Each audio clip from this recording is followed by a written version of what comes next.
Hi, everybody. A few weeks ago, we launched an important new part of the Affordable Care Act.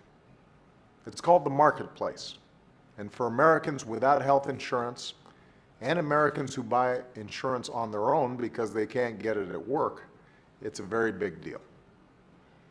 If you're one of those people, the Affordable Care Act makes you part of a big group plan for the first time. The Marketplace is where you can apply and shop for affordable new health insurance choices. It gathers insurers under one system to compete for your business. And that choice and competition have actually helped bring prices down. Ultimately, the easiest way to buy insurance in this marketplace will be a new website, healthcare.gov. But as you may have heard, the site isn't working the way it's supposed to yet. It's frustrating for all of us who've worked so hard to make sure everyone who needs it gets health care. And it's especially frustrating for the Americans who've been trying to get covered. The site's been visited more than 20 million times so far. Nearly 700,000 people have applied for coverage already.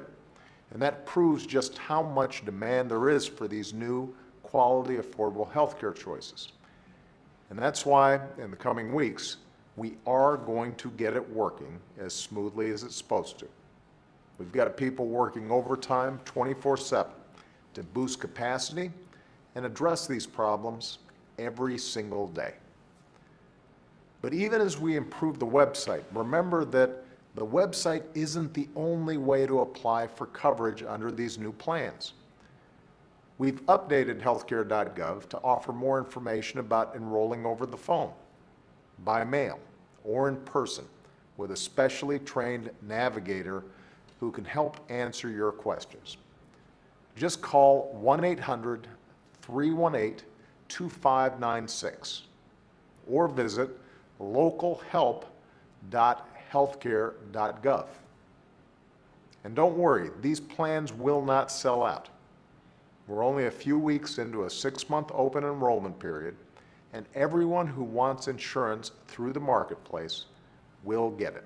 Now, some people have poked fun at me this week for sounding like an insurance salesman, and that's okay.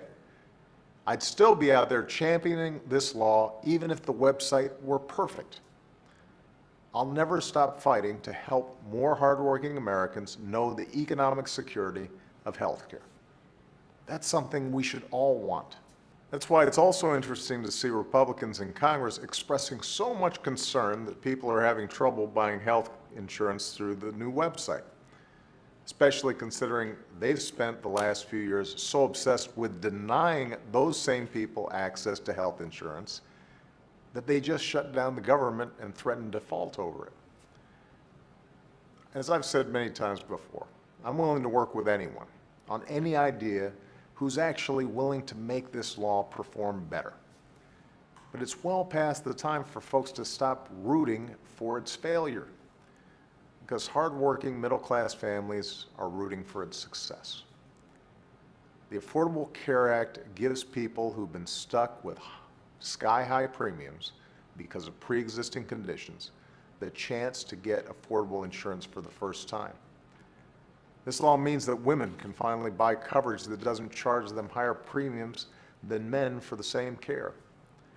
And everyone who already has health insurance, whether through your employer, Medicare, or Medicaid, will keep the benefits and protections this law already has put into place.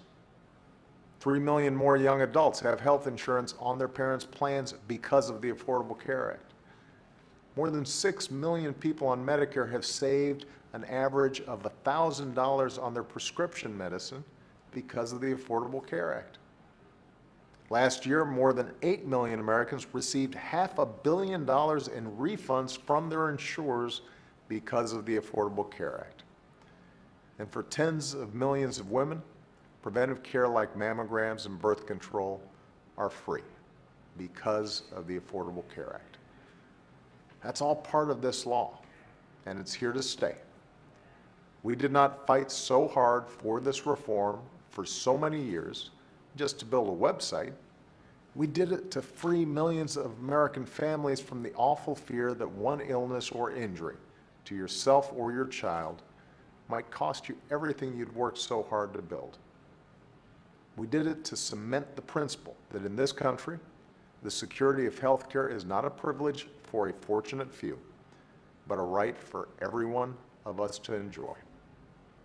We've already delivered on part of that promise, and we will not rest until the work is done. Thanks, and have a great weekend.